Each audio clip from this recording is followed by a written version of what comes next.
তার মানে কি আপনার জীবন ঝুঁকিতে আছে ভবিষ্যতে? অন্তত একদিনে 10টার বেশি নাম্বার থেকে সরাসরি হত্যার হুমকি দেওয়া হয়েছে, ভিন্ন ভিন্ন 10টা নাম্বার থেকে। সেই 10টা নাম্বার সহ শাহবাগ থানায় জিডি করেছি, এরপর থেকে আর এর কোনো ইমপ্রুভমেন্ট পাই নাই। তো এটা আপনারা আবার অনেকে মিডিয়া বলবে যে তাহলে আপনি জিডি করেন নাই কেন, এই জন্য করে রাখা। কিন্তু এই জিডি বা কোনো কিছু আমাদেরকে সুরক্ষা দেবে সেটা আমরা মনে করি না। এবং এই জন্য আমি বলেছি আজকে যদি আমাকে হত্যা করা হয়, যে কোনো মুহূর্তে করা হতে পারে। আমি আমার বন্ধুদেরকে ইনকিলাব কালচারাল সেন্টারে সেদিনকে আমরা সবাই বসে বলেছি যে আল্লাহ যদি আমাকে আগে নিয়ে যায় তারপর তোমাদের করণীয় কি। আমি আমার পরিবার এবং আমার ভাই বন্ধুদেরকে ডেকে বলেছি যে আল্লাহ আমাকে নিয়ে গেলে করণীয় কি হবে।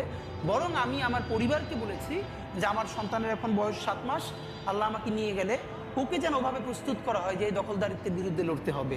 আল্লাহ ওকে যদি বড় করে ওর সন্তানও দখলদারিত্বের বিরুদ্ধে লড়বে, এই স্পিরিট যেন ওকে দেওয়া হয়, এটা আমি আমার পরিবারকে বলেছি। সে আছে আর একটা মজার ব্যাপার হলো যে আমি যখন ইনসাফের লড়াই করি তখন তো সেখানে পরাজয়ের কিছু নেই। আমি বেঁচে থাকলে আমি গাজী হিসেবে লড়বো, আমি মরে গেলে শহীদ হয়ে আল্লাহর কাছে চলে যাব। আর আমাদের এই লড়াই তো হার জিতের দিকে, আমরা জিতের উপরেই আছি। আমাদের জীবন বেঁচে থাকলেও জিত, আমাদের জীবন চলে গেলেও জিত। আপনাদের তো হারানোর কিছু ছিল না, সুতরাং লড়াই চলবে।